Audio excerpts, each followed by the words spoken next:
Hello दोस्तों, आप सभी कैसे हैं। उम्मीद करता हूं आप सभी बहुत ही अच्छे होंगे। आज की इस वीडियो में हम देखेंगे। हेलो दोस्तों, आप सभी कैसे हैं। उम्मीद करता हूं आप सभी बहुत ही अच्छे होंगे।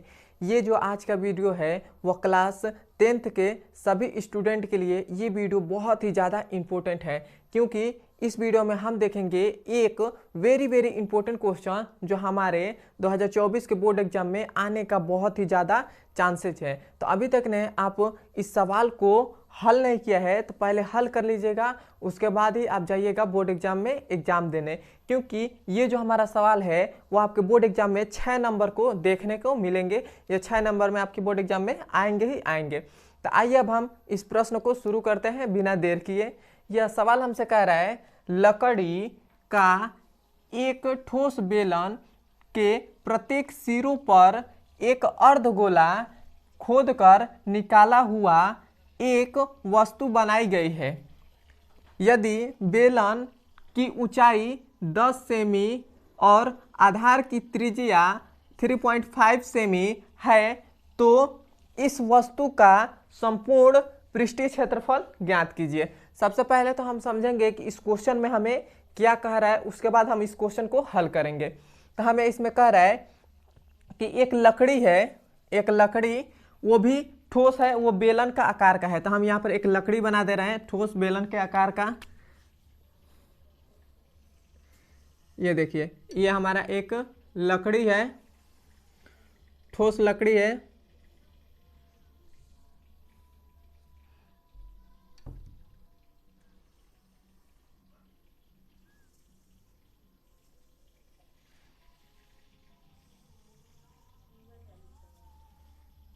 यह हमारे पास एक ठोस लकड़ी है, वो भी बेलन का आकार का है। इतना हो गया। उसके बाद कह रहा है कि प्रत्येक सिरों पर एक अर्धगोला खोद कर निकाला हुआ है। मतलब इसके दोनों, मतलब ये इस पे दो ही सिरे हैं, एक नीचे है एक ऊपर है। तो इस पर खोद कर, इसको खोद कर एक अर्धगोला बनाया गया है। इसको खोद कर एक अर्धगोला बनाया गया है। इसको खोदकर एक अर्धगोला बनाया गया है और इधर भी एक खोदकर अर्धगोला बनाया गया है।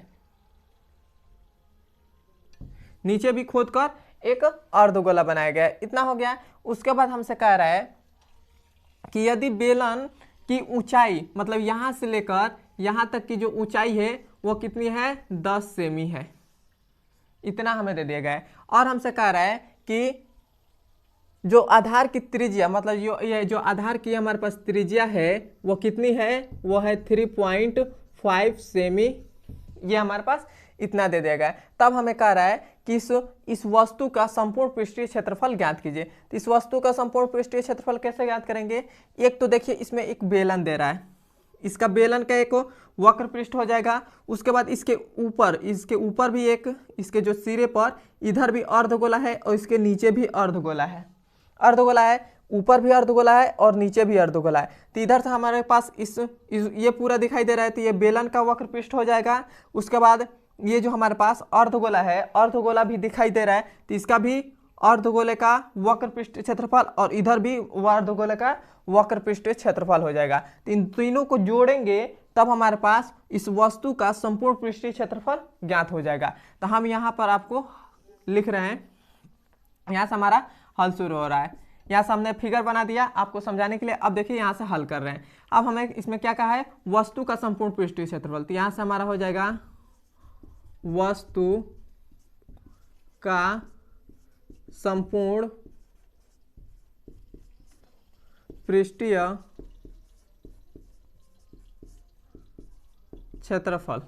वस्तु का संपूर्ण पृष्ठीय क्षेत्रफल क्या हो जाएगा, इस वस्तु का संपूर्ण पृष्ठीय क्षेत्रफल, यहाँ पे देखिए एक तो ये बेलन पूरा दिखाई दे रहा है, एक ये बेलन दिखाई दे रहा है, तो बेलन का वक्र पृष्ठीय क्षेत्रफल हो जाएगा। उसके बाद यहाँ पे देखिएगा, यदि आपको एक लकड़ी दे दे, मान लीजिए ये लकड़ी है, तो इसके इधर भी ये मान लीजिए एक लकड़ी है, तो इसके ऊपर वाले सिरे पर भी अर्धगोला है, तो वो अर्धगोला है, तो इसको खोद कर बनाया गया है। तो ये भी हमारे पास अर्धगोला पूरा दिखाई देगा कि ये खोद कर बनाया गया है। और इधर भी है, तो इधर भी हमारे खोद कर बनाया गया है, तो इधर का भी अर्धगोला दिखाई देगा।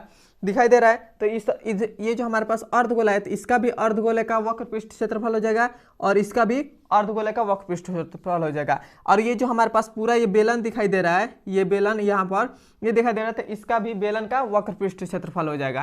तो यहाँ पर हम लिख रहे हैं बेलन, मतलब इसका बेलन का वक्र पृष्ठ क्षेत्रफल, बेलन का वक्र पृष्ठ क्षेत्रफल प्लस में क्या हो जाएगा, यहां से हम कर रहे हैं प्लस में इस अर्धगोले का अर्धगोले का वक्र पृष्ठ क्षेत्रफल। तो यहां पर हो जाएगा अर्धगोले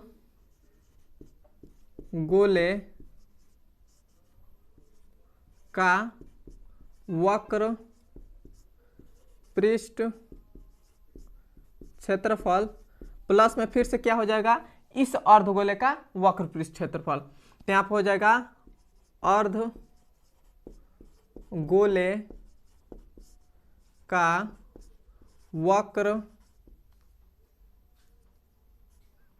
वक्र पृष्ठ क्षेत्रफल, इस अर्धगोले का। तो हमारे पास बेलन का वक्र पृष्ठ क्षेत्रफल क्या होता है, यहाँ से हम कह रहे हैं तो बेलन का हमारे पास वक्र पृष्ठ क्षेत्रफल होता है, वो होता है 2πr/h होता है। इतना हो गया। फिर से प्लस है यहाँ पर, तो यहाँ पर हो जाएगा प्लस अर्धगोले का वक्र पृष्ठ क्षेत्रफल। तो अर्धगोले का वक्र पृष्ठ क्षेत्रफल क्या होता है, वो होता है 2πr² होता है। इतना हो गया। फिर से एक और अर्धगोला है, यहाँ पर 2 अर्धगोला है तो इसलिए 2 अर्धगोले का वक्र पृष्ठ क्षेत्रफल है। तो एक और अर्धगोला है तो ये हो जाएगा फिर से अर्धगोले का वक्र पृष्ठ क्षेत्रफल, तो 2πr² हो जाएगा। इतना हो गया। अब देखिए, अब हम इसमें मान रखेंगे, मान नहीं रख रहे हैं, सबसे पहले इन दोनों को ऐड कर रहे हैं क्योंकि ये सेम है। तो ये हमारे पास क्या हो जाएगा, ये हो जाएगा 2πrh हो जाएगा। फिर से प्लस में इधर भी 2πr² है, इधर भी 2πr² है, तो ये हमारे पास कितना हो जाएगा 4πr² हो जाएगा। इतना हो गया। अब ये देखिए, इधर भी 2πr है, इधर 4πr है, तो ये हमारे पास इधर क्या कॉमन आ रहा है इन दोनों में, तो 2πr कॉमन आ रहा है। तो यहाँ से हम कॉमन ले लेंगे, 2πr कॉमन ले लिए। 2πr से 2πr कट गया, तब इधर क्या बचा, h बचा, प्लस है प्लस हो गया। 2 से 4 को काटेंगे तो हमारे पास 2 बचेगा, पाई से पाई कट गया, r से r कट गया, 1r है तो यहाँ पर 1r हो जाएगा। इतना हो गया। अब हम इसमें मान रखेंगे, तो मान रखेंगे तब हमारे पास क्या आ जाएगा, यहाँ पर 2 है तो 2 हो गया, पाई का मान कितना होगा 22/7 गुणे r का मान हमारे पास कितना है, ये त्रिज्या, तो यह हमारे पास है 3.5। फिर से h का मान हमें ऊंचाई कितना दे दिया गया है 10, तो ये हो गया 10 प्लस 2 है तो 2 हो गया, गुण r का मान कितना है तो 3.5 है, 3.5 हो गया। अब यहाँ से देखिए, इस हम पॉइंट को हटाएंगे तो हमारे पास बटा में क्या आ जाएगा, 0 आ जाएगा, 10 आ जाएगा। अब ये हमारे पास क्या हो गया, 35 हो गया। तो अब देखिए 7 एकने 7 और 7 पचे 35, तो ये हो गया 5 हो गया। अब देखिए 5 एकने 5 और 5 दूना 10 और 2 एकने 2 और 2 एकने 2, तब ये हमारे पास इधर क्या बच गया, इधर हमारे पास बच गया, ये केवल 22 है तो 22 बचा, और इधर क्या बचा 10 प्लस में क्या बचा 2 और गुणे में 3.5 बचा। तो 3.5 का 2 में गुणा करेंगे तब क्या हो जाएगा, हमारे पास हो जाएगा 2 दूना 2 पचे 10 का 0 मतलब हासिल 1 और 2 तिया 6, मतलब यहाँ पर हमारे पास 7 आ जाएगा।